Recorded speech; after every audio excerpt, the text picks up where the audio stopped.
So, what makes you think this is anything more than just a young woman spending the night with a boyfriend, or someone she met last night and decided to go home with? He had asked.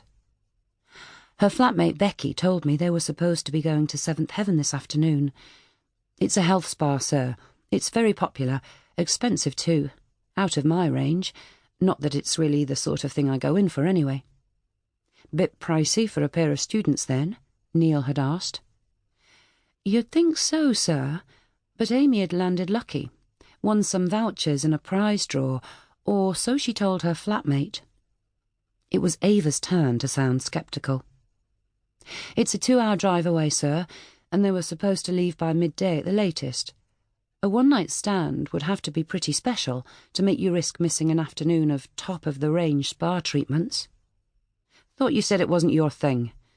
I wouldn't pass up the opportunity if it was free. I'm not averse to a bit of pampering. But she had failed to convince him. Ava wondered if Neal regretted not listening to her now. Of course, he had been right to point out that Amy Hill had been missing for less than 24 hours, and it was more than likely she had met someone and stayed over. In the end, Ava had to accept this explanation. She had told herself that she'd merely been picking up on Becky's anxiety. Would it have made any difference to Neal's decision or Amy's outcome if she'd been more insistent? "Morning, folks." Dr. Ashley Hunt's greeting seemed much too cheerful in light of the circumstances, but his face fell when he caught sight of the victim. Ava remembered that he had a teenage daughter.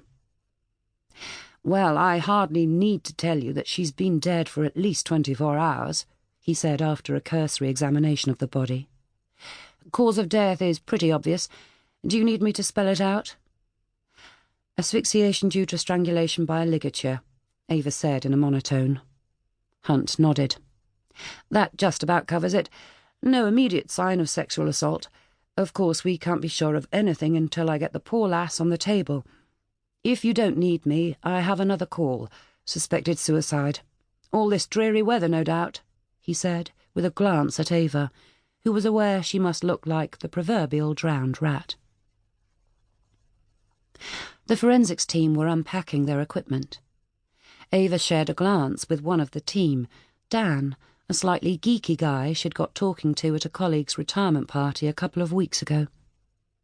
He'd reminded her of her younger brother Oliver, shy and awkward, with a self-deprecating manner that was quite attractive.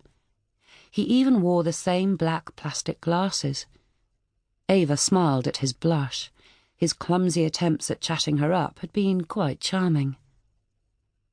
Although she found forensic science intriguing and admired the team's skill as they went through the minutiae of each case, Ava was of the same mind as her DI. When it came to solving a crime, it was the living, not the dead, who would yield up their secrets. They would tell how and why the victim had died, but even more, how she had lived. Her passions and desires, loves and hates, and secrets, and the people she had known.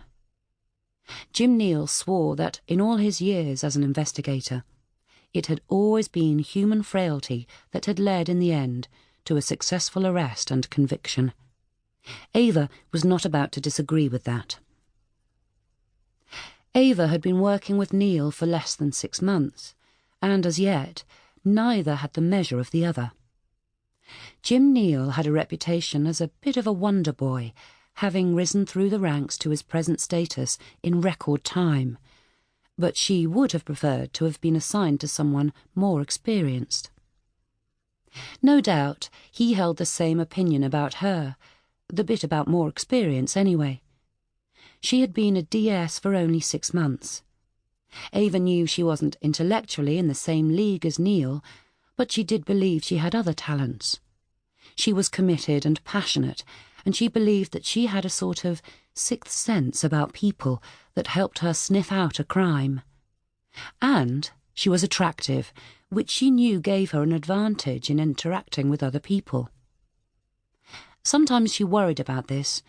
It made her gender politics seem questionable. She was too willing to assert herself through a kind of